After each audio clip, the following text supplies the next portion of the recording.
எனக்கு பிரியமானவர்களே, இன்றைக்கும் தாவீதை போல அப்படிப்பட்ட ஒரு சூழ்நிலையில நீங்களும் சென்று கொண்டு இருக்கலாம். பயம், அங்கலாய்ப்பு, கலக்கம், எப்பக்கத்துல நெருக்கப்படுகிற ஒரு சூழ்நிலையில நீங்க போய் கொண்டு இருக்கலாம். இருதயத்துல துக்கம் அடைத்து கொண்டு இருக்கலாம். கண்களில் கண்ணீர் தழும்பி கொண்டு இருக்கலாம்.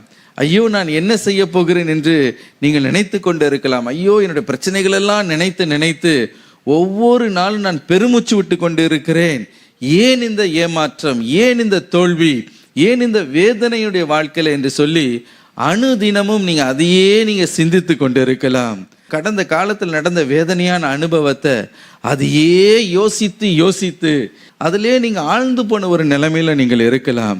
அல்லவிட்டால் உங்களுக்கு நேரிட்ட ஒவ்வொரு அநீதிகளையும் நினைத்து இதை என்னால் கிரகித்து கொள்ள முடியல, ஏன் எனக்கு இப்படி பண்ணாங்க, ஏன் இந்த அநியாயத்தை எனக்கு செய்தார்கள், இதனால் ஒத்துக்கொள்ள முடியல என்று சொல்லிக்கொண்டு உங்களுடைய இருதயத்தில் நீங்கள் அழுது கொண்டு இருக்கலாம்.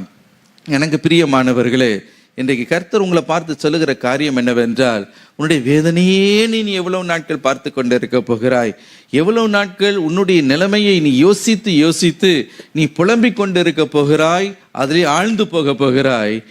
நீ என் முகத்தை தேடு. ஹல்லேலூயா. அதில் பார்த்தீங்கன்னா ஆண்டு சொல்லுகிறார், யூ சீக் மை ஃபேஸ்.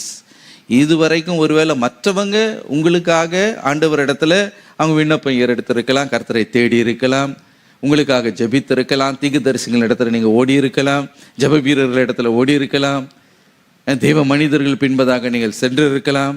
இவங்க ஜெபிக்க மாட்டாங்களா, அவங்க ஜெபிக்க மாட்டாங்களா, என்னுடைய பெற்றோர் எனக்கு ஜெபிக்க மாட்டாங்க, இதுவரைக்கும் பெற்றோர் உங்களுக்கு ஜெபித்திருக்கலாம். ஆனால் ஒரு குறிப்பிட்ட காலகட்டத்தில் நீங்கள் வர்றீங்க, கர்த்தர் உங்களை பார்த்து சொல்லுகிறார், மற்றவர்கள் அல்ல, நீ என் முகத்தை தேடு. ஹல்லேலூயா. You personally, you seek my face. If you would seek my face, I will deal with you personally. I will strengthen you personally. தனிப்பட்ட விதத்தில் நான் உன்னோடு கூட இடைப்படுவேன், நான் உன்னை பலப்படுத்துவேன், உன்னை தைரியப்படுத்துவேன், உருவாக்குவேன், அந்த போராட்டத்திலிருந்து நான் உன்னை வெளியே கொண்டு வருவேன். ஹல்லேலூயா.